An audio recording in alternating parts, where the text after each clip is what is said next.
The word noble was used before about the work that reporters do.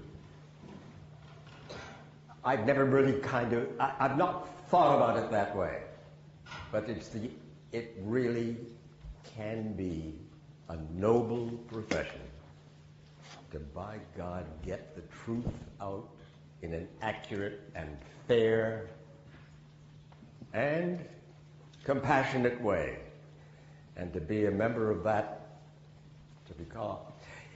It's right. It is.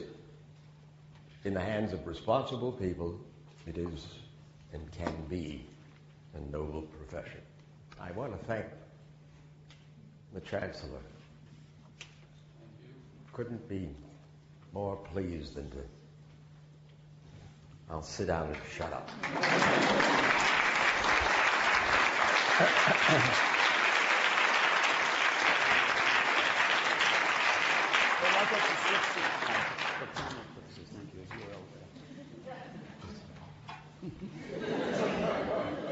On to the right.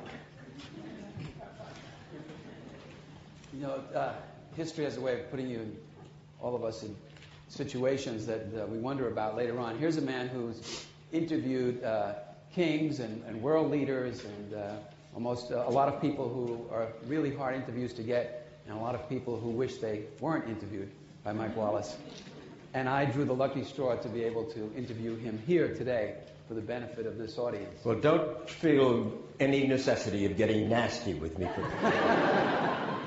Speaking of that, Mike, you know, the Chancellor happened to reference the kind of reputation that precedes you in interviews. And here's my question to you. You look at this guy. What is your question, Professor? Here's this guy. I didn't know him as a professor. I knew him as a hell of a good reporter on Channel 2 and Channel 4. Thank you, Mike. Thank you. Here's a man with a ready smile, and you encounter him anywhere.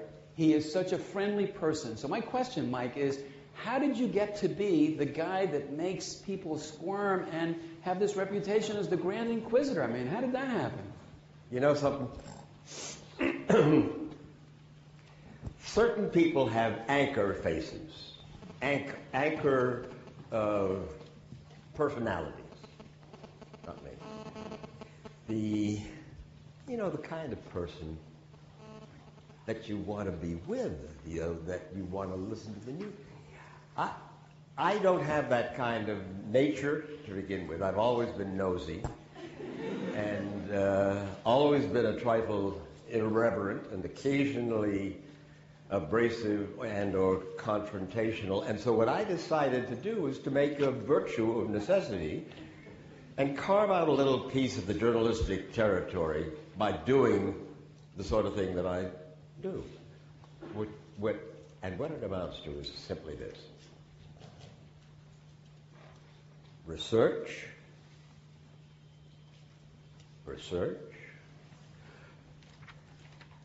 study, writing out questions, a lot of them ahead of time, learning as much as I can about the people that I interview, what they've said in the past, what has been said about them, and so forth, so that when I sit down, say you're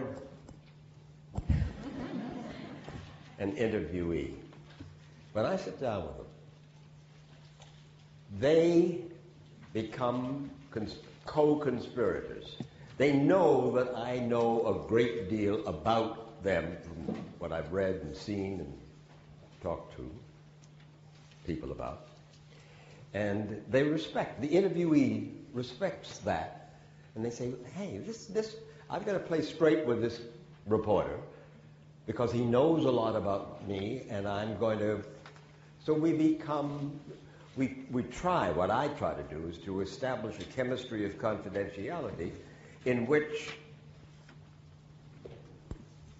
David? Yes, Mike. I have learned something about you.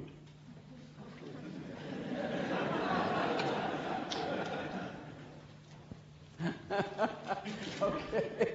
all right. I'll leave it there. Look, but when I say something of that nature, it's because I know something about you, and I want you, the interviewee, to begin thinking about that.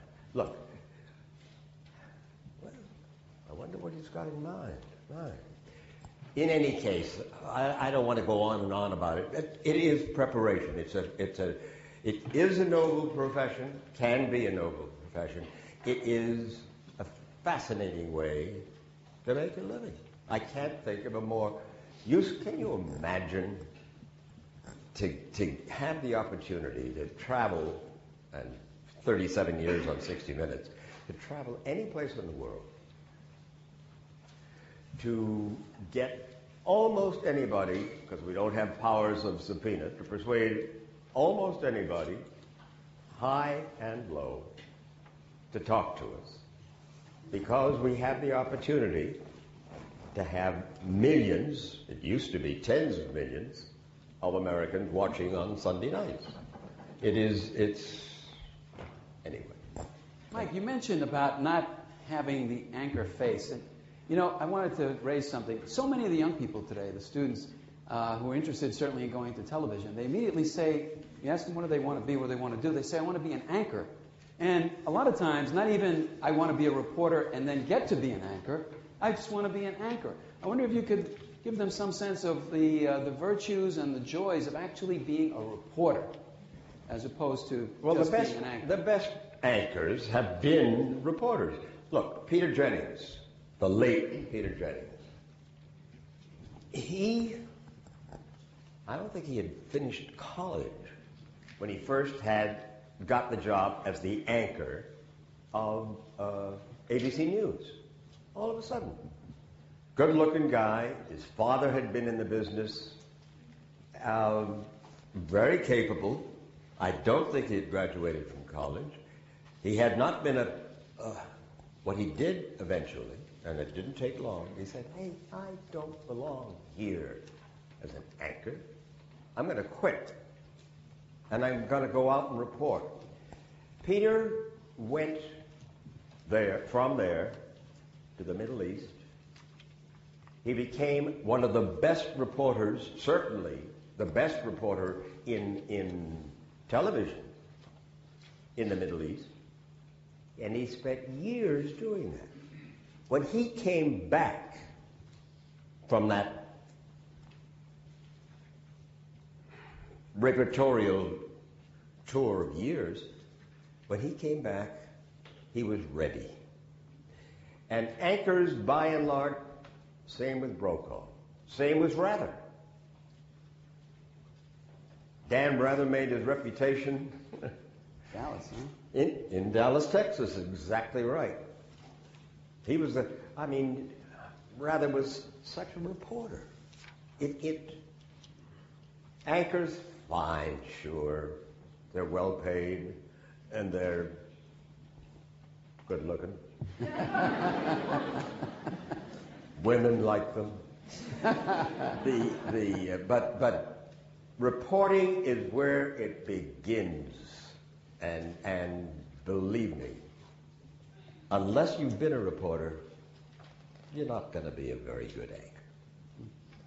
Speaking about reporting, you of course are familiar as I, because I was at CBS myself for 12 years, that a lot of fallout from what happened on the story that was done regarding the National Guard service of President Bush, and which rocked a lot of the business, not just CBS.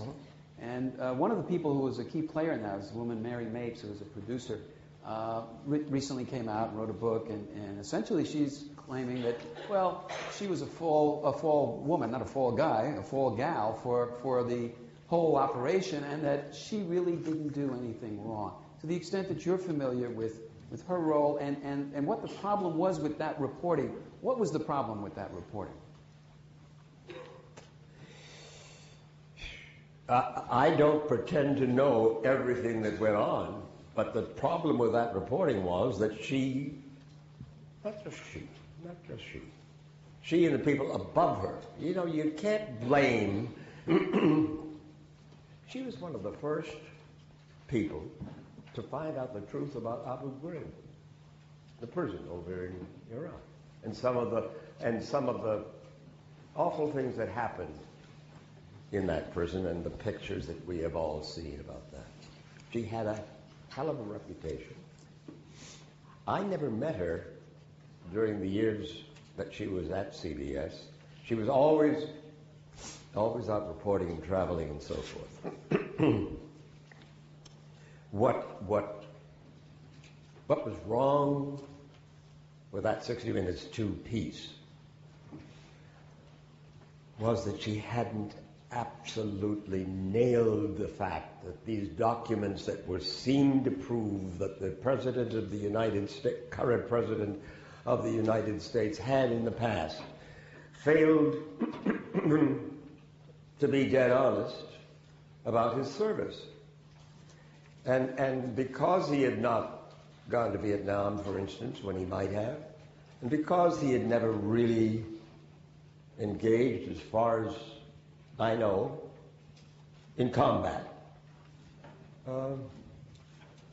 he was vulnerable to some bad reporting. And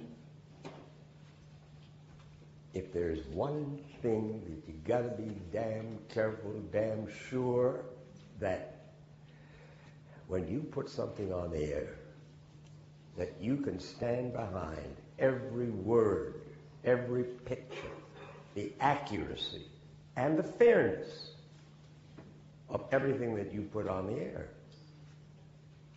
And it turned out that they couldn't, that she couldn't, but it wasn't just she.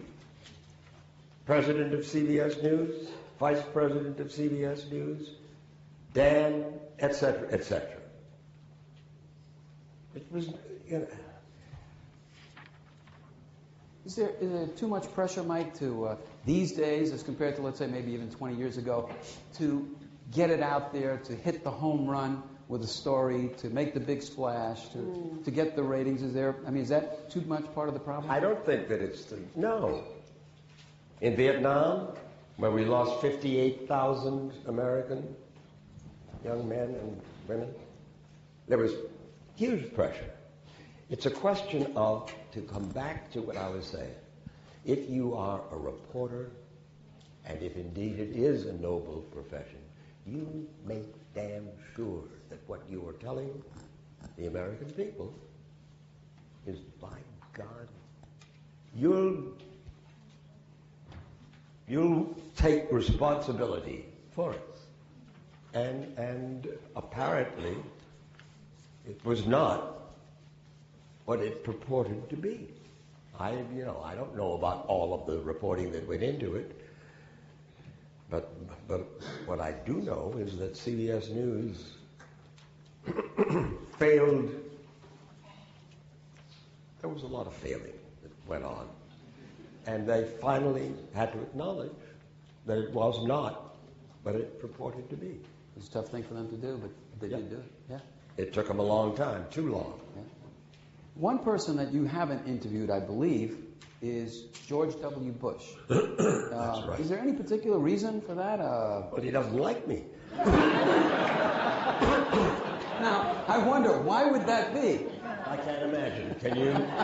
No, the fact of the matter is, Karl Rove, and I guess everybody here knows who Karl Rove is. We hope so, if they're going to go into journalism. That's correct. Karl Rove, when George W. Bush was governor of the state of Texas, I went down there to do a story about tort reform, and I was told by Mr. Rove, who told Mr. Wallace, that the governor of Texas, who I wanted to talk to, was not going to talk to me, because he was sure that I and my team had our minds made up, and that it was not something that he wanted the governor, who he already thought should be president, to talk. So he wouldn't let him talk to me. We went ahead, did the piece.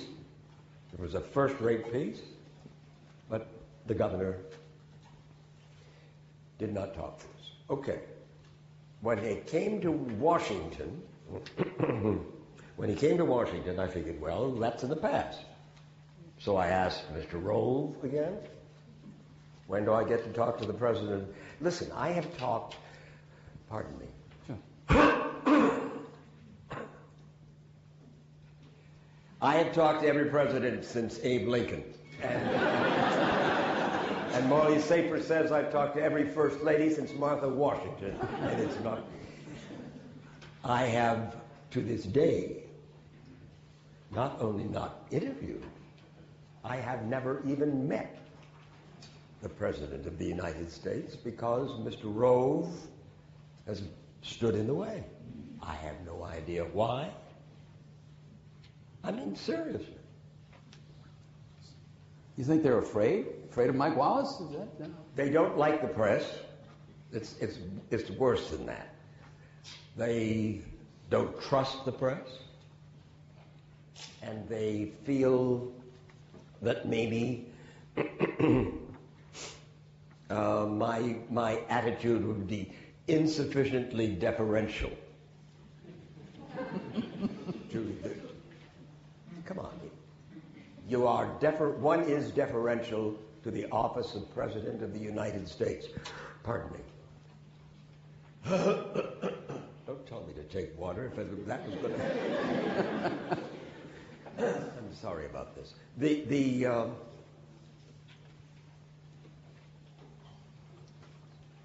If you could find out, Professor... Deferential to the office, but not necessarily to the man. Hmm? Say again? That one would want to be deferential to the office, yeah, but that doesn't mean to be deferential to the occupier of the office as a person. Tell me something. A question that I would ask this president. What prepares a president of the United States? What prepares him to be the chief executive officer, if you will, of the biggest superpower in the world?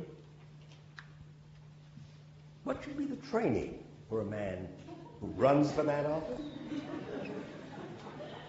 Well, you chuckle, but you understand exactly what I'm saying. He was named Bush. That's good preparation. Actually, his dad was well prepared to be president of the United States. At least he'd run the CIA, he had traveled every place, he'd been ambassador, lived in China, he'd been an ambassador. The current president, I'm not surprised really that his poll ratings are down to 37%. 37%, come on. It's pretty low. I'm not surprised at all. Things are tough for him. Iraq is tough. What to do? You know something? I was surprised, and I would want to ask him about this. When the United States launched the attack upon Iraq, it was announced as shock and awe. The United States of America would use that phrase, going after a country over shock and awe. What the heck does that have to do with America? And there is a certain, in my estimation, a certain arrogance in the way that we're going to go out there and we're going to bring democracy to the world. Anyway, enough. You mentioned that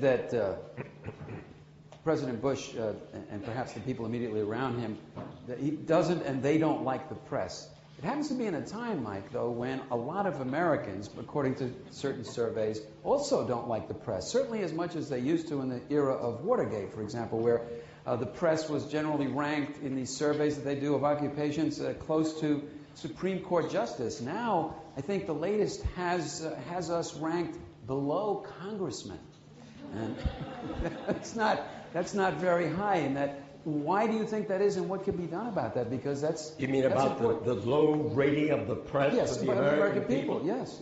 Mm-hmm. Well, we've not been hearing a lot of good news, have we? No, not lately. Okay. And we are the messengers. Off with their heads.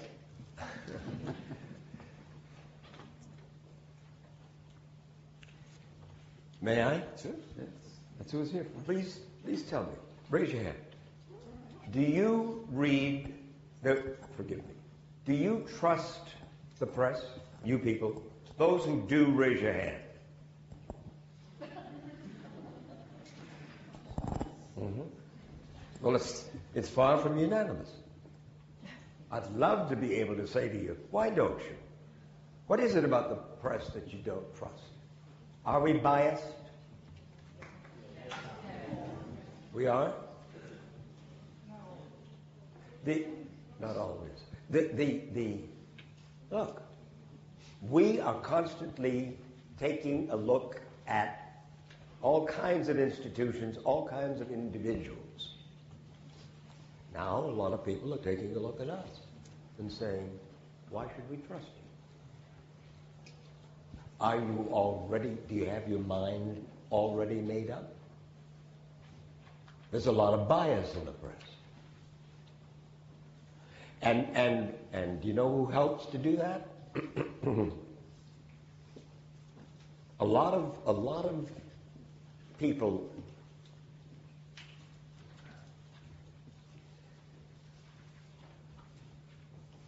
Rush Limbaugh. You know, he spreads the message that the press is not to be trusted. A lot of Sean Hannity. Come on.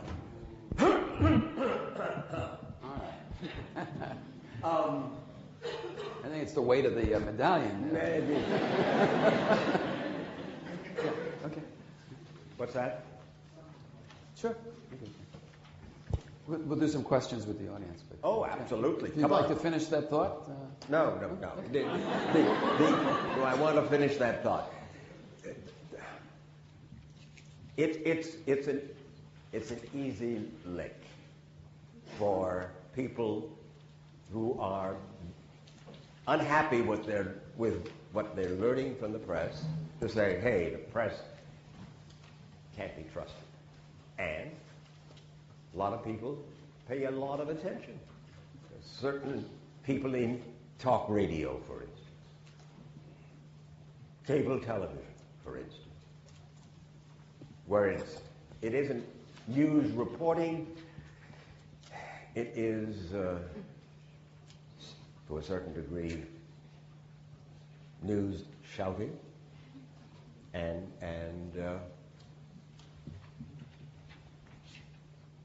it's enough for now. Okay. Okay, opportunity to ask a question of Mike Wallace. A lot of people would give a lot of money to be able to do that. You can do it for free. Yes, miss. Thank you. Stand up, please. And speak up so that we can hear. Mr. Wallace, do you feel that the press is sugarcoating the anti-war movement and failing to depict the... I'm having a little difficulty. I'm a little deaf, so you're going to have to do it louder. There's a microphone right here. Yeah. And if those of you who might want to ask a question after her, if you would go to a mic,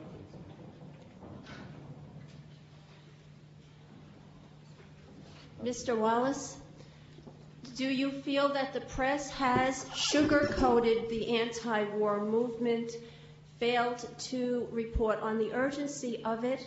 It appears that the way it's reported in the mainstream media makes a million people in Washington look like a picnic on the park. Would you like to comment? Thank you. Has the media, has the press sugar-coated? Downplaying, is that what she's suggesting? Downplaying the anti-war? Downplaying the urgency of the anti-war movement in the United States and in the world. Not what I watch, not what I listen to. Am I wrong, Professor? Well, I think there's a case that can be made that it's a very controversial issue that in many media are a little bit shy, gun shy. You know, the whole issue now becomes if you criticize the war, You're not a patriot. patriot. And that old game. There's a film out now about your old colleague and his battle with McCarthy. And that issue was very prevalent then. So to some extent, that may be in play as well. It may be an inhibiting factor. That's an interesting point. If you criticize the war and the fact that we got into the war and that we shouldn't be there to begin with, then you're unpatriotic. There's a 6-letter word for that. It is simply most reporters that I know are every bit as much patriots, every bit as much patriots as anybody else in the right wing. They care. We care deeply about this country. One of the reasons that we have taken the job is because we care so much about what we have and the freedoms that we have and the freedoms that we want to continue to have. And this is a profession. This is a calling. That's why a lot of people become reporters because they want the opportunity to tell the truth to the people of America. And a lot of reporters start with low salaries and in tough jobs just because of that passion. That passion, exactly. Young lady on this mic, please. This is in regard to your question you posed to the audience. When you asked the question, do we trust the press, I would like to know what press are you talking about? Is it the American press or do you mean the international press? For I do believe both are completely different, like night and day, as far as reporting news on TV. You know, I shouldn't do this damn thing because of my hearing. Would you please? Okay. She's asking when you were referring to the question, when you asked them, do you trust the press? She wanted to know, were you referring to the American press or to all the press, including the international press, or were you specifically speaking I'm talking about, for now anyway, I'm talking about the American press. Look, you cannot trust the press in a dictatorship. You can't. You can't trust the Chinese press. We couldn't trust the Soviet press during the Cold War. And they could say, well, we can't trust the American press. It depends upon your perception. It depends upon the kind of government under which you live.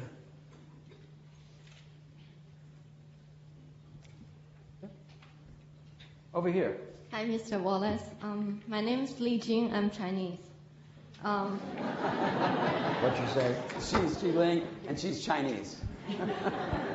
I agree with you that different countries media has different focus. Like in China, we report a lot of good news, versus America report a lot of bad news. That's very interesting. My dream is to become a good journalist in America, to communicate between the two most powerful countries. So my question is that, looking back 60 years ago, 60 years ago. Looking back 60 years ago, yeah. Have you ever thought you could make it like what you have done today? Did you think back then that you would have made it to the degree you have today? No. Become the man you are today? No, I certainly didn't. All I wanted to be, really. I graduated from the University of Michigan in 1939. And you know what I wanted to be? I wanted to be a radio announcer. That's what I wanted to be. Rip and read, perhaps, the news. But what it never occurred to me about being a reporter. And then I wanted to read newscasts, and did. We'd rip off the wire and read it into the microphone and so forth. Then I spent some time in the Navy, about 3 years. And the more time I spent, and the more I traveled, and I traveled over a fair amount of the well, out in the Pacific, particularly, and all through there. And I began to think, I don't want to keep just reading other people's words. I want to do something that I'm proud of, that I'm dedicated to. And so little by little, and it took me a little time to find my way, because I had done all kinds of things, honest work, but not, I was an actor, and I was read commercials and things like that.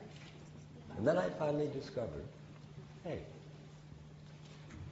I have enough money now, for a while, to take a year and find a job as a reporter, just as a reporter. And all of a sudden, suddenly I realized a whole new world. And since that time, I can't imagine a more satisfying job than that of being a reporter. I second the motion. So what would you say the three? I'm sorry, one question, because there's a lot of people lined up. To this young man on this side over here, Can I please. finish? We Just have, one minute. Miss, I'm sorry, but we do have to get on, and there are a lot of people waiting Thank to ask you. a question. Yes, please, go ahead. All right. Mr. Wallace, do you think the level of TV journalism has gone downhill, or especially with biased channels such as, biased TV shows such as, TV journalism going downhill, in particular with channels like what, Fox? Yes, Fox. Okay, all right. Channels like Fox. Fox News. You expect me to say that channels like Fox? My son does Fox News Sunday. That's Chris Wallace. And it is... What do you got against Fox? Oh, he's retreated. Yeah, he's retreated. Off the hook there. He's the messenger, and he's made a statement, and he's... Look, there's an appetite for a different kind of coverage. Fox, run by a man by the name of Roger Ailes, an old friend of mine, and he understood that there was a yearning out there in the public for something that is different from what was perceived to be the liberal, predictable line of the mainstream press. So we're going to be fair and balanced, etc., etc. It was a commercial decision, but not just a commercial decision. He felt that a lot of people in America were not getting the kind of news from the kind of reporters who might have a different take. Well, they're doing well. They're doing well with it financially. They certainly are. They are doing well, and they're responding to Dean. He's no response to this. Okay. Next question. Good day, Mr. Wallace. Yeah. And Mr. Diaz. In regards to what you said about journalism being biased, you said it depends on country, but in my school I was taught that it might also depend on culture. In America, much of the news media is covering entertainment and non-political, non-social issues. So what can we do to make the public take the media more seriously, and what can the media be doing to make itself more serious? What can we do to make the people appreciate the media as being more serious, to see it as more serious? And what can be done to make the media more serious? He says, in a culture which pays so much attention to entertainment and similar kind of soft news. If I could solve that, I would. It's a big problem. Infotainment. Look, there used to be, when I was growing up, there used to be 3 networks: ABC, CBS, NBC. And at 6:30 at night, everybody in America watched one of the 3 networks, and basically they got the same kind of news. Now, there are 300. With cable and one thing and another, there are so many ways to get news. As a result of which, how do we get people to pay attention to we need the circulation, because with circulation comes money. comes advertising, as a result of which infotainment has become too much of the kind of news that we get today. Infotainment, tabloid, hype, not just plain serious news. Cronkite, Walter Cronkite, Huntley Brinkley, Howard K. Smith. Back in those days, I'm quite serious about this. 7 out of 10 Americans were watching the evening news, and it was damn good coverage of the news. There isn't anything like that anymore.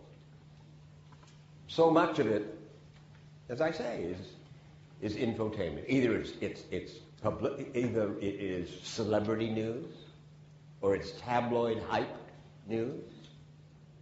And the reason is the suits who pay my salary. The suits are they're after circulation, and they really want us to get a lot of eyes and a lot of ears listening to the news. Get them into that tent. But at the same time, it should be said that all the more reason to marvel at the continuing success of a show like 60 Minutes. That's true. It does get down to the nitty-gritty and gets into serious issues and gets in people's faces. So we're lucky to have it. Yes, the young lady on this side. Good afternoon, Professor Diaz and Mr. Wallace. My name is Desiree Addison, and I'm the host and producer of a cable access show on BCAT called Culture Club TV. I cover emerging artists that don't get visibility on mainstream TV, except for maybe PBS. My question, a cable access show that you do? Yes, I'm a producer. My question is, you asked, do people trust the press? It depends on the source. Shows like Democracy Now!, who bring, the real news to the people, and Now on PBS are most trusted resources, those type of journalists. My question specifically is, was there ever an instance, because of so much corporate ownership of the news, in your there ever an instance because of so much corporate ownership in the news? Go ahead, I'm just saying. I appreciate that. Were you ever in a situation where you had to put your foot down as a journalist and say, to the suits, I won't report this, or... Did you ever have to put your foot down and confront the suits or tell the suits that, no, we're not going to do it that way, it has to be done this way? Of course. Of course. Could you tell us the instance? Look, if you are a serious reporter and if you are in a noble profession, and your boss begins to tell you, he can do it once, he can do it twice, but if he really figures that he's going to tell you how to cover the news, I'm not saying that the editor, that the top editor, but if it's because of commercial reasons or for reasons of not offending somebody that you can't tell this story, you're damn right. You either threaten to quit, and that has happened with me, or you quit. Or you get fired. Over what story did you threaten to quit? Can you tell us? Okay. I'm only one question. Thank you. Yes, on this side, please. When you're conducting an interview with someone who's either being misleading or uncooperative, is it more important to keep pressing and have the interview ended, like potentially, or is it better to keep with kind of soft questions to keep the interview going? This is about your strategy when you're dealing with someone who seems to be evasive or trying to be misrepresenting facts. He's asking whether or not it's better to kind of tone it down to keep them talking, or really get in their face and risk the possibility that they'll end the interview and get up and walk out. What do you say? The latter. I mean, if you think that somebody is really not telling you the truth, then say, hey, prove it. What is the evidence for this answer that you're giving me? That's not what I have. I know a fair amount about you. I know a fair amount about your background. What? On the basis of what are you making these charges? Whatever. I mean, you got to... there's a difference between interviewing and just reporting. We are reporters when we are interviewers, but look, if you've done your homework and you're damn sure of the question, of the validity of the question that you're asking, then you... And I think it goes back to something Mike said early on. Preparation, preparation, preparation. Correct. Do your homework, know the stuff. Yes, sir, on that side. Hi. I just wanted to ask you, what do you think about the way Americans in general, corporate government and journalism, how they tend to project the values, American values, to the world and tend to think that this is the way, this is the correct way, and how that we're supposed to be correcting the world's ills, and we assume with arrogance that this is supposed to be correct, that Americans are supposed to be the world police? The question, I think, is what is your assessment of the way American values are projected, not only by the government and the corporate sector, but by the press, the projection of American values to the rest of the world? Well, it depends.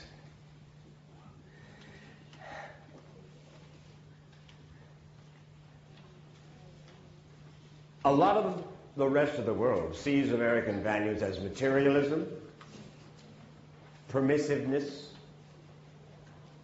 We are not regarded as a particular, we are a material society, we are soft, permissive, fat, happy, arrogant, etc. For a lot of the rest of the world, whether you people feel that way, that we are that way, whether you feel that way, but a lot of the rest of the world, why do you think that our reputation, why do you believe that our reputation is so bad in so much of the world today? When I grew up, to be an American and to be part of the American scene and to be part of the American press, and when I say when I grew up, until not very long ago, we were admired for what people wanted to come here to share in the American dream. Sure, they wanted to make a buck, but basically they loved or yearned for something like America for themselves. I don't think that's true anymore. Why? Why is that not true anymore? He's asking why it's not true anymore. If you can answer that briefly so we can move on, okay? Because you did kind of get in a second question, and it's not fair to the rest. Okay. Because so much of the world, one reason is that they know damn well that there was no good reason for us to get involved in Iraq as we have. That's one big reason in a lot of the world. I know some of you will wind up being disappointed because we've only got about 5 minutes left. So I'm asking those of you who are asking questions to please avoid a preamble and get right to your question. Okay. You referenced, in reference to something you mentioned earlier, how do you feel is the best way to approach a story in which the top official involved fails to comment? How is the best way to approach a story, Mike, where the top official involved refuses to comment? And you say that this man refuses to comment. Here, and I have done this for a long time. Here are the charges. These are the questions that I want to ask. He refuses to answer. I wonder why. It's a perfectly sensible way to tell the story. Thank you. Thank you. Yes, Miss, on that side. Hi. I just graduated from journalism. I'm Puerto Rican, and I just came here July. And I want to pursue my master's degree in journalism. But the thing is that I really... What's the question, please? It's hard for me to know what's out there for me because every door that I knock, it's closed. What's out there for her? She wants to pursue journalism. She's soon to graduate. And I already graduated. And she's already graduated. What do you think her opportunities are? No job. She doesn't have a job. I'm not sure Mike has a job for you, but what I'm advice? not What advice? asking for one. It's just that Persist. to If be you care, occupied. If you care enough about it, persist. Persist. You'll get a job.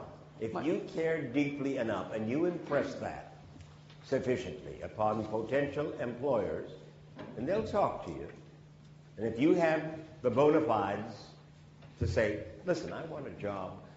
I admire this paper or radio station, or persist. It takes time to get a job. Mike Wallace auditioned for a job at one point and was turned down. Imagine how bad whoever did that felt years later. Right? Yes, miss, over there. I'm really curious to hear your comments on the FCC and the issue of freedom of speech with celebrities like Howard Stern, and that's just one of them. Okay, how do you feel about the FCC regarding the issue of free speech? Apparently them fining people for saying certain things on the air. The FCC, the Federal Communications Commission. What about it? About what she's suggesting is their stance on freedom of speech relative to fining people who say certain things on the air, like Howard Stern. Well, I am not a Howard Stern fan, if that's what you... He listens to Imus.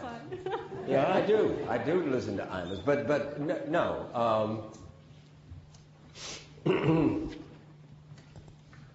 I'm old-fashioned enough to think that you should... Certain kinds of language... I mean, you know perfectly well that there are certain things that are done and said on the air that are ugly and again, I am not a Howard Stern fan, so... Okay, we'll leave it at that. We have time for one more question. You're the lucky fellow. Thank you. Mr. Wallace, I'm sorry, I'm not a good public speaker. Could you speak a little louder or lift the mic, please? Mr. Wallace, did you see pre-war intelligence data, and what was your opinion on WMD before the war? Did you see pre-Iraqi war intelligence data and your opinion about the whole business of the alleged weapons of mass destruction in Iraq? And the question is, do I think that they were there? Yeah, and did you see any intelligence regarding to that? Well, we all saw a certain amount of intelligence on that score. We don't. There are congressional committees that are trying to make up their minds, yes, still, about whether we were propagandized as the American people, propagandized by people who wanted to go to Iraq. As far as I'm concerned, there was no doubt about what Al-Qaeda was doing. Afghanistan would have been just fine for Afghanistan would have been an understandable war. I don't believe that it was ever proven to me that there was an imminent threat of something awful happening at the hands of Iraq. What was Saddam? He was a brute. We should have been able to get him out of there without shock and awe, and without a plan, for Pete's sake, for something that was going to happen after we went in. I still don't think, myself, I'm still not persuaded that anybody had thought through sufficiently what we were going to do, what kind of an exit strategy we were going to... When was that war going to be won? Was there going to be a surrender? There was not that plan. There was not that savvy, in my estimation, with Mr. Cheney and Mr. Bush and Mr. Rumsfeld, etc., etc. Well, folks, that's all the time we have. I apologize for not being able to hear better. Let's have a big hand for Mike Wallace!